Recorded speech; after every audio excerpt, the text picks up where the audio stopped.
Good morning student. ये next chapter 11th equation circle है। आपने सर्कल ऑलरेडी प्रीवियस क्लासेस में किया हुआ है, थोड़ा उसको और मतलब एक्सपेंडिंग फॉर्म में हम करेंगे +1 में। आपको पता है इक्वेशन सर्कल क्या होता है। सर्कल क्या होता है? फोकस ऑफ द पॉइंट, जो एक प्लेन में मूव करता है और एक सेंटर कॉन्स्टेंट डिस्टेंस होता है फिक्स पॉइंट से। उस फिक्स पॉइंट को हम बोलते हैं सेंटर, और जो डिस्टेंस होता है उसको रेडियस बोलते हैं। तो स्टैंडर्ड फॉर्म हमारी सर्कल की ये होती है x माइनस एच का whole square plus y minus K का whole square equals to are square, जहाँ पे h और k सेंटर पॉइंट होते हैं, p उसका बाउंड्री पॉइंट होता है। तो ये क्या हो गया? ये डिस्टेंस रेडियस हो गया। अगर h और k को आप 0 पुट कर दोगे तो ये हमारे पास इक्वेशन ऑफ सर्कल बन जाती है, जो मतलब x square plus y square equals to are square की फॉर्म में है। और यहाँ पे अगर आपका r पॉजिटिव है तो हम बोलते हैं कि प्रॉपर सर्कल है, रियल सर्कल। अगर r लेस देन 0 तो हम बोलते हैं कि no real circle. Equal to 0 तो आपको पता पॉइंट सर्कल बनेगा, क्योंकि पॉइंट अगर हमने ऐसे बना दिया है तो वो सर्कल पर रेडियस उसकी क्या है? 0 है। अब इसी को अगर हम एक्सपेंड करते हैं तो जनरल फॉर्म हमारे पास बनती है x square plus y square plus 2gx plus 2fy plus c equal to 0। Question arise होता है कि g और f कहाँ पे आए, क्योंकि उसको अगर ओपन करेंगे, आप बुक में भी देख सकते हैं, तो होल स्क्वायर का फॉर्मूला ओपन करेंगे, जो h होता है वो माइनस जी के इक्वल होता है, k माइनस एफ के इक्वल होता है, और एच स्क्वायर प्लस के स्क्वायर माइनस आर स्क्वायर हमारा c के इक्वल होता है। तो इसके अकॉर्डिंग हमारे पास सेंटर पॉइंट होता है माइनस जी और माइनस एफ, रेडियस होता है G square plus F square minus C का रूट। वही बात सेम है। अगर ये ग्रेटर देन 0 है तो रियल सर्कल, लेस देन 0 तो no real circle, equal to 0 तो पॉइंट सर्कल।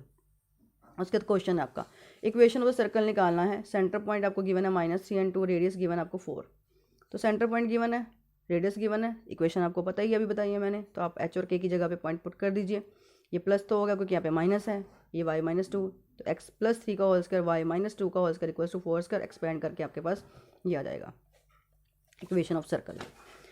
नेक्स्ट आपके पास equation of the circle find करना है आपको। सेंटर गिवन है 2 और -1, पासिंग पॉइंट गिवन है। फ़र्क क्या है दोनों क्वेश्चंस में? अब सेंटर गिवन है, पासिंग पॉइंट गिवन है, तो पहले आप डिस्टेंस फॉर्मूले से रेडियस फाइंड करेंगे, जो आप 12 चैप्टर में कर चुके हैं।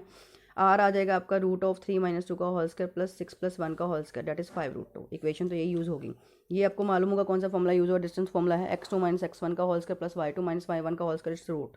ठीक है, जब आपने इसको इक्वेशन में पुट किया सेंटर पॉइंट को, तो हमारे पास ये इक्वेशन बन गई x - 2 का होल स्क्वायर प्लस y + 1 का whole square equal to 5√2 square.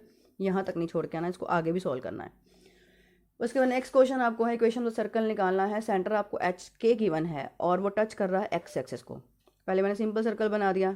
पहला केस है कि वो एक्स एक्सिस को टच कर रहा है, तो ऑब्वियसली अगर एच के पॉइंट होता है तो ये एच होता है, ये डिस्टेंस के होता है।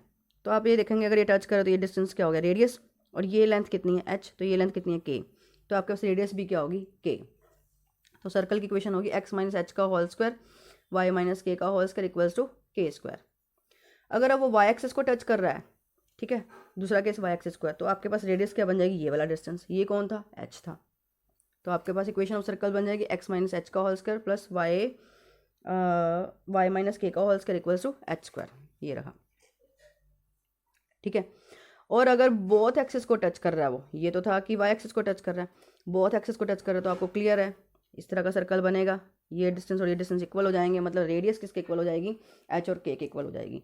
तो x - h का होल स्क्वायर y - h का whole square equals to h square भी लिख सकते हैं, पर बुक में आपको r लिखा हो तो आप r लिख सकते हैं h और k की जगह पे ही। नेक्स्ट क्वेश्चन है रेडियस और आपने सेंटर फाइंड करना है सर्कल का। X square plus y square minus x plus 2y minus 3 equal to 0 है। तो आप जनरल फॉर्म से कंपेयर कर लीजिए, g की वैल्यू आ जाएगी, जैसे 2gx किसके इक्वल हो जाएगा? इसके इक्वल। 2fy किसके इक्वल हो जाएगा? इसके इक्वल। तो g की वैल्यू आ गई -हाफ, सॉरी, f की वैल्यू कितनी आ गई? 1, c कितना है? -3। आपको पता है सेंटर पॉइंट क्या हो गया? सेंटर पॉइंट आप क्या हो गया? हाफ और -1, c आपका -3 था। रेडियस कैसे निकालते हैं? √g² प्लस f² - c, वहाँ पुट कर दीजिए, √17/2 आ गया। नेक्स्ट क्वेश्चन है equation of the circle, radius 4 units है, फर्स्ट क्वाड्रेंट में, दोनों एक्सिस को टच कर रहा है और उसका एक रोल बनाया गया। रोल मतलब घुमाया गया एक्स एक्सिस के ऊपर। तो आपने न्यू पोजीशन फाइंड करनी है। अब सर्कल आपको इस तरह का दिया हो, दोनों एक्सिस को टच कर रहा है। अभी अभी हमने किया है कि ये भी चीज़ 4 होगी और ये भी चीज़ क्या होगी? 4 होगी, ठीक है। अगर उसको घुमाया गया है तो वो सर्कमफेरेंस के अबाउट घूम रहा है, बाउंड्री घूमती है उसकी। तो इस पोजीशन में तो कोई फर्क नहीं आएगा, इस पोजीशन में फ़र्क आएगा हॉरिजॉन्टल में, यानी ये 4 है डिस्टेंस, तो ये कितना हो गया? 2πr यानी कि 8π। तो रेडियस सेम रहेगी, वाई पॉइंट सेम रहेगा, मतलब सेंटर का। तो सेम फ़र्क क्या पड़ा? एक्स के पॉइंट में, वो क्या हो गया? 4 + 8π, ठीक है। तो इक्वेशन ऑफ द सर्कल होगी x - 4 + 8π का होल स्क्वायर प्लस y - 4 का whole square equals to 4 square. ये न्यू पोजीशन होगी सर्कल की। नेक्स्ट क्वेश्चन आपका है equation of the circle, image की फाइंड करनी है, जैसे हम साइंस में करते हैं। इक्वेशन ऑफ द सर्कल आपको दिया x square plus y square plus 8x minus 16y plus 64 equal to 0। Mirror आपको दिया एक्स इज इक्वल टू 0। अगर आप कंपेयर करें जनरल फॉर्म से तो जी की वैल्यू आ गई 4 और एफ की वैल्यू आ गई -8, रेडियस आ जाएगी आपकी 4। तो कंपेयर करके आपके पास जी और एफ आ गया, जी और एफ आ गया, सेंटर पॉइंट आ गए -4 और 8, ठीक है, क्योंकि -g और -f होते हैं इसलिए। तो ये सर्कल हो गया हमारा पहले, जब हम जिसकी हमें ऑब्जेक्ट हो गया मतलब कहने का, -4 और 8 इसके सेंटर पॉइंट हो गए। अगर आप सॉल्व करके देखेंगे रेडियस 4 ही आएगी। तो अगर प्लेन मिरर आपका है x इजिकल टू 0, आपको पता है कि इमेज कैसे बनती है, सेंटर से सॉरी जितना ऑब्जेक्ट का डिस्टेंस होता है मिरर से उतना ही इमेज का आता है, ऐसे घूम जाएगी चीज़।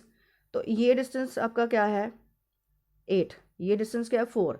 तो रेडियस आपका सर्कल टच क्यों किया, क्योंकि ये चीज़ 4 होगी ना। अगर आप यहाँ से नीडल रख के सर्कल बनाएंगे तो ये इसको टच करेगा। यहाँ पे आके फ़र्क क्या पड़ेगा, वाई पॉइंट में तो कोई फ़र्क नहीं पड़ेगा सेंटर के, सिर्फ फ़र्क पड़ेगा एक्स पॉइंट में, क्योंकि ये पॉजिटिव हो गया, ये देखिए, ठीक है। तो सर्कल की रेडियस में भी कोई फर्क नहीं पड़ेगा। नई पोजीशन में सर्कल की इक्वेशन ये बन जाएगी x-4 का होल स्क्वायर प्लस y-8 का whole square equals to 4 square, क्योंकि सेंटर पॉइंट हो गए 4 और 8, रेडियस होगी 4, ठीक है। Next equation of the circle passing through the point 5, 7, 6, 6 and 2 and -2 also find centre and radius. क्या है आपको, जिस अगर आपको आप उस तरीके से फाइंड कर सकते हैं स्टैंडर्ड फॉर्म वाली से भी, पर इससे ईजी रहता है, जनरल फॉर्म यूज़ कर लीजिए आप। जब आपको 3 पासिंग पॉइंट दिए हो तो अगर आपने सर्कल की इक्वेशन फाइंड करनी हो तो सिंपल है, आपके पास इक्वेशन ऑफ द सर्कल ये होती है जनरल फॉर्म। पहले आप क्या करेंगे 5, 7 पॉइंट पुट कर लेंगे एक्स और वाई के प्लेस पे, क्योंकि वो पासिंग पॉइंट है। ये इक्वेशन बन गई, फिर 6, 6 पुट करेंगे, फिर 2 और -2 पुट करेंगे, तो आपके पास ये 3 इक्वेशन बन जाएंगी। मैंने आपको पहले बताया हुआ 3 हो तो उनको आप क्या करोगे, पहले फर्स्ट 2 को सॉल्व कर लो, फिर लास्ट 2 को कर लो, या फर्स्ट और थर्ड को कर लो। कहने का मतलब 2 वेरिएबल्स की फॉर्म में ले आओ। तो मैंने क्या किया, पहले फर्स्ट 2 को सॉल्व किया, माइनस किया, तो मेरे पास ये कुछ आ गया 2 - 2g + 2f = 0। सॉल्व करके मेरे पास ये आ गया। फिर मैंने क्या किया, लास्ट 2 को सॉल्व किया, लास्ट 2 को सॉल्व करके मेरे पास ये आ गया, ठीक है, 8g + 16f - 64g + 2f - 8 आ गया। फिर ये भी g और f में बन गई इक्वेशन, देखो 2 वेरिएबल्स की फॉर्म में आ गई, ये भी g और f की फॉर्म में बन गई। अब इन दोनों को फिर से सॉल्व कर लो। जब हम इन दोनों को सॉल्व करेंगे g और f की वैल्यू आ गई मेरे पास, छोटे जैसे हम छोटे क्लासेस में करते थे, f भी आ गया, g भी आ गया। अब जी और एफ की वैल्यू मिलने के बाद आपने क्या करना है, सी की वैल्यू निकालनी, क्योंकि मुझे इक्वेशन लानी है ना, इसलिए। तो आप क्या करोगे, किसी भी इक्वेशन के अंदर आप पुट करोगे, जो आपके पास 3 पड़ी थी, तो आपके पास सी की वैल्यू आ गई। सी की वैल्यू आ गई तो आप क्या करोगे, इक्वेशन में पुट कर दो। इक्वेशन कौन थी, x² + y² + 2gx + 2fy + c = 0। उसमें कहीं भी आप पुट कर सकते हो, ठीक है। एक आपका क्वेश्चन बस है कि equation of the circle find करना है, आपको कॉन्सेंट्रिंग की बात कही होगी, ठीक है। तो उसमें आपने कैसे, आप उसको करके देख लीजिए। उसमें क्या होगा, जैसे आपको इक्वेशन दी हुई है 2x² + 2y² - 6yx + 8y + 1 = 0। ये सर्कल दिया हुआ है, आपने इक्वेशन ऑफ द सर्कल निकालना है जो इससे कॉन्सेंट्रिक है और डबल है इसके एरिया का। कॉन्सेंट्रिक का मतलब क्या होता है कि सेंटर सेम। इसका सेंटर पॉइंट पहले तो आप देखो 2 को ख़त्म कीजिए, x² + y² - 3x + 4y + ½ आ जाएगा। इसके सेंटर पॉइंट -g और -f सॉल्व करेंगे तो आपके पास 3/2 और -2 आ जाएगा। फिर रेडियस पूछिए इसने, तो रेडियस आप निकाल लेंगे root of g² + f² - c से, डैट इज़ रूट ऑफ 23/2। अब एक नया सर्कल फाइंड करना है जिसका सेंटर तो ये सेम ही रहेगा, एरिया से डबल है। इसका पहले एरिया क्या आएगा, πr², मतलब π√23/2 का होल स्क्वायर। इसका डबल है कौन, नए वाले सर्कल का एरिया, ठीक है, बोला ना डबल ऑफ इट्स एरिया। तो आप क्या करेंगे, नए वाले सर्कल का जो एरिया होगा, न्यू सर्कल का जो एरिया होगा, वो हमारे पास क्या होगा, डबल ऑफ दिस वन, यानी कि 2 × π√23/2 का होल स्क्वायर। πr² होता है इसलिए। तो नए वाले सर्कल का एरिया हमारा आ गया √23 का स्क्वायर π/2, क्योंकि कट जाएगा, मतलब एक्चुअल में आएगा 23π/2, ठीक है ना। तो वहाँ से हम इसकी क्या करेंगे, रेडियस निकाल लेंगे, ठीक है। और रेडियस निकालने के बाद हम लोग क्या करेंगे, सेंटर पॉइंट सेम ही है, तो आपके पास क्या आ जाएगा, नए सर्कल का इक्वेशन आ जाएगा। मैं रिपीट करती हूँ, क्या था, पहला क्वेश्चन था कि पहले एक सर्कल दिया हुआ था, उस एक नए सर्कल का इक्वेशन निकालना था जिसके साथ कॉन्सेंट्रिक है। पहले इसके सर्कल पॉइंट सेंटर पॉइंट निकाल लिए, इसकी रेडियस निकाल ली, वो आप निकाल लेंगे।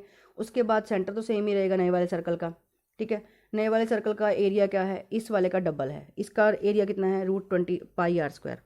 ये नए सर्कल का एरिया मान लो πr1², ठीक है। तो वो किसके इक्वल आ जाएगा,